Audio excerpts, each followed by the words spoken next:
So I'm going to be a little honest with you. I'm pretty nervous in the fact that I feel like I just signed up for probably one of the riskiest side hustles that you can do. And I've done this gig economy, this side hustle stuff since 2015, most every app, most every niche. But this time, you already know the platform. You saw it in the title here. I am risking my personal vehicle on the Turo platform, and I'm going to rent it to complete strangers. And in this video, I'm going to go through the listing process, how this all works, who qualifies, how you're paid, and then some first-hand concerns as a new host. So yeah, it is Turo, again, listing your personal vehicle and renting to strangers in your marketplace. Now, my first question is, why would you kind of even do this when there's arguably better ways to make kind of the same amount of money per day on different apps in the gig economy? We're going to address that. But first, let's talk about how this all works and if you even qualify. Looking at the universal requirements for listing a vehicle on Turo, list only eligible passenger vehicles registered to you or to an owner who's authorized you to list that vehicle. List only vehicles that are registered and located in the U.S. except New York, the Canadian provinces of Alberta, British Columbia, Nova Scotia, Ontario, and Quebec, and the UK. Thirdly, ensure your vehicle meets all legal requirements in your region, makes sense, and then maintaining your vehicle and continuing to meet maintenance and safety standards as your vehicle ages. Okay, makes sense. So more specifics of listing the vehicle here in the United States. Now, for some context, I am listing my 2015 Volkswagen Passat. You'll see a little bit more on that in a second here. So in addition to those universal requirements, we need to abide by the exclusivity policy where we can't rent this vehicle anywhere else other than the Turo platform. So consider that. Be registered in any state except New York, as mentioned prior. Be no more than 12 years old as far as the vehicle, of course. See below for exceptions for specialty vehicles. Meet insurance requirements. Have a fair market value up to $150,000 for the vehicle. The vehicle needs fewer than 130,000 miles. Have a clean, not branded or salvaged title, and have never been declared a total loss. So for me, I at least want to try Turo, right? As a host, that's kind of my job here, is to help you make money in different side hustles. Now, I've used Turo twice as a customer, and it was really easy. So again, is it easy as a host to make, again, that pretty passive income? I think that is really the draw here. If you have a second vehicle, a vehicle you don't use that often, or if you work from home more, you just don't drive as much, this could be a way to also make money and have a different revenue stream. Not without some significant risks, though. So listing your car, let's take a look here. Where's your car located? We just put the area for the pickup. What car do you have? You can see there 2015 Passat, odometer 80 to 90K for me. I just passed 80,000 miles. Automatic transmission, trim, and more. Okay, let's move on here. And then your goals. So what is your primary financial goal for sharing this car on Turo? Pretty interesting here. We can see the options here from me. I'm going to select generate side income. Next, how often do you or your family member currently use the car? Obviously, a good indication how free available is this vehicle going to be. I'll put rarely, once a week or less. I did just get a new vehicle, so this is my kind of business, my gig vehicle, so it is open to be rented here. How often do you want to share your vehicle? There's another important question here.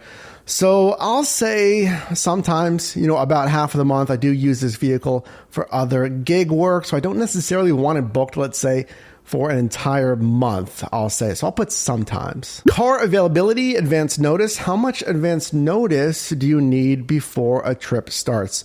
So let's see, recommended advance notice at home, just, if the customer rather is picking up this vehicle at your listed home address or nearby. So 12 hours is recommended here. That's decent. I mean, I could use less than that. I could use probably 6 hours advance notice, but 12 hours is recommended. Trip duration, what's the shortest and longest possible trip you'll accept? So I can keep this, minimum trip duration, obviously a day, which is recommended. We have a maximum trip duration of a month, which is also recommended here. So there are some longer term trip options here. If you want someone to search for longer trip options, if your vehicle comes up here, again, I need this for some other gig work, so I like these recommendations. I'll keep that. Okay, and here's our car details next. Things like your license plate, state of course, any car features here, a description as well. Now, I took some cues from other listings. I think that's a good kind of hack here. If this is the first time, it's first time for me doing this, for listing any vehicle on Turo. So just describing and obviously kind of positively marketing your vehicle here, so we can see a small description here. Next, we have car photos, high quality photos. Increase your earnings potential by attracting more guests. Upload at least 6 photos, including multiple exterior angles with the whole car in frame, as well as interior shots. So we can see here, it's basically representing the current state of the vehicle. This is the state basically when I got it. So you can see some dealer plates on it, but no exterior damage. Well, actually no exterior or interior damage. Cleaned up, washed details. This is really the current state of the vehicle. And I'll tell you, when I've looked at vehicles, this actually does stand true. I feel like you will get more customers if you have more photos. I would absolutely do this when it's cleaned and detailed, like we can see here, with plenty of angles. So that's what we've uploaded here. So here's a general breakdown of our listing. We can see a lot of options: calendar of availability, pricing, discounts, location and delivery, guest instructions, photos, details, extras, distance included, vehicle protection, which is very important, a big consideration, the eventual trip history, trip preferences, and safety inspections. Pricing's a big thing here. So let's go into pricing, and I will kind of go over how I thought about pricing and what Turo recommended as well. So pricing and discounts, pricing, manage your pricing settings. It says how much will they earn. Automatic pricing. Okay, let's take a look at this. Boost earnings by letting your price automatically adjust to match demand. So we can see a breakdown here. It makes sense. Weekends, when there is possibly more demand, the price goes up. Weekdays, price goes down. If there's holidays, maybe special events, but definitely holidays, we can see here the price is going to go up even more because of demand. Now, I get it. I get the smart pricing, but I'll tell you in this video, listing my personal vehicle, there's going to be more of a premium. And going down here to the daily price. So I turned off automatic pricing. Listen, this is my personal vehicle. This is going to be your personal vehicle. My strategy, I'm not going to be the lowest listing, and that's okay. So daily price, set your default daily price, and you can also customize prices for specific days on your calendar. Prices are before any applicable discounts. So here's the thing. From my 2015 Volkswagen Passat, probably based on the miles as well, the trim level, I'm assuming as well, and just my markets and probably honestly other listings, they recommend $44 a day.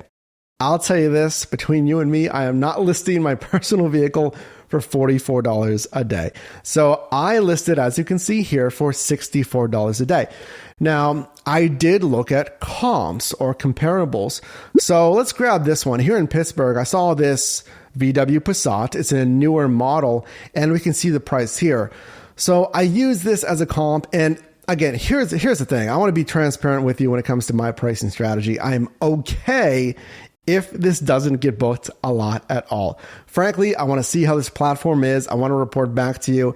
And again, I don't want this vehicle booked like an entire month. I want to get a few clients, crossing my finger that everything goes smoothly. I'm okay with listing this at more of a premium. So clicking on the calendar here, we can see, March this month. I can even go into next month. the $64 a day, right? Because that's my daily price. So let's say weekends I wanted to go higher. I can go in here and maybe go 74 Friday, Saturday. Or if I know there is a big event, maybe a sporting event, something like that in my city, then I can turn up that pricing for those specific days as well. Continuing, last minute boost pricing. So earn more on last minute trips by automatically boosting your price for same day bookings. So I left this at a 5% boost. So you will get a little bit more if you, let's say, have a customer that wants to book. They're calling it last minute here. Same day, they're going to pay 5% higher. Now I can bump this to 10%. I'm going to keep it at 5% just because we are at a little bit more of a premium here. Discounts, there are duration discounts, as you can see here, 3+ a day discounts, 7+ and a 30+ a day discounts. That's pretty interesting. If someone booked the Passat for, I'm very curious how many bookings are 30+ days. It does say here, trips lasting 7 or more days have a lower frequency of claims. That's another thing that we need to consider, any damage to your vehicle. So originally this was at 10, 15, and a 30% discount. Again, I am completely fine being more aggressive with this pricing, knowing that is a very important asset, as I'm sure your vehicle would be as well. So I just made this 8, 12, and 20% of a discount respectively. Now I'll tell you, there are a ton of settings, customizations, things to consider, different price adjustments, guest instructions, strategies, and there's a ton of things that I've noticed on Turo that I think makes it one of the more, riskier just as it is. I feel it's just because of what the platform is, it's more risky, but also one of the more complex and customizable side hustles, because this is a more, intricate product here, renting an entire vehicle just versus ordering food delivery, let's say. Okay, so one of the biggest concerns, and a concern that I still have, is obviously the what ifs. What if someone damages or just totals this vehicle? So under vehicle protection, this really makes sense of how much money you're going to take from your charged price. And I'm charging $64 a day. How much of that am I going to get? Because of course there are fees like most any gig app here. So the current plan is a default. It's the 75 plan. So we can see earn 75% of the trip price. You have $750,000 in third-party liability coverage. Turo pays 100% of eligible damage costs above the deductible. We can see here a deductible of $250. I don't think that's too bad, but obviously that's like basically instantly eating into any profit, at least once you get started. If you have maybe 30 trips, 50 trips under your belt, you're gonna have a lot of revenue. If you do have an incident, if you do got to pay $250, I get it though. It's eating into your overall margin there. And then of course the time that it would take to repair that vehicle. Speaking of, $30 a day replacement vehicle reimbursement during repair. Now, if I clicked on change, so you can see here, if you want more of the host take, as in that percentage of how much are you taking from your listed price, the way that I saw this broken down is if you want to make more from your listed price, you're going to have to risk more. And I don't think that's necessarily worth it. I don't know. Let me know, comment down below in the comment section. But if I wanted, let's say, an 80% take, that triples my deductible. And now it's a $750 deductible. We can see that compared to my current plan here. And we can also see, things like right here, replacement vehicle, it's not included versus the current plan, the 75, it would be included, same liability coverage. Now, if I wanted to keep 85% of my listed price, that deductible goes way up to $1,625. Again, you can compare and contrast. And then if you want to take 90%, you're playing with fire, in my opinion here. A $2,500 deductible until any of Turo's coverage for damages, what have you, comes into play here. And again, we can compare and contrast. Me being new, I don't know, 75%, we'll just stay on the default. and we'll see what happens there. Another thing when it comes to insurance here, this is very important, so listen to this. So Turo does say, if you read through the exhaustive FAQs, I will say that there's a ton of helpful FAQs for you as a host.